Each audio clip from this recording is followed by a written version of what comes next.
மத்திய அரசின் மக்கள் விரோத போக்கிற்கு மாநில அரசும் துணை போவதாக திராவிடர் கழக தலைவர் திரு கி வீரமணி குற்றம் சாட்டியுள்ளார்.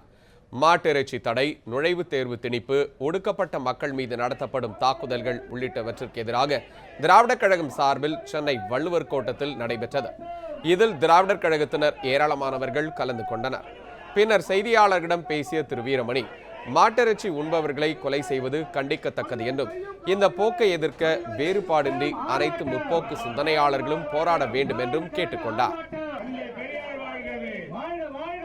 அவரவர்களுடைய உரிமை, எண்ணுவதற்கும் அவரவர்களுடைய உரிமை, உண்ணுவதற்கும் உரிமை இல்லை, எண்ணுவதற்கும் உரிமை இல்லை என்று சொல்வதைப் போல நான் என்ன சாப்பிட வேண்டும் என்பதை அரசு அல்லது இந்துத்துவவாதிகள் அல்லது மதவெறியர்கள், ஜாதி வெறியர்கள் அவர்கள் நிர்ணயித்தால் இந்த நாடு ஜனநாயக நாடா என்ற கேள்வி நிச்சயமாக எழத்தான் செய்யும்.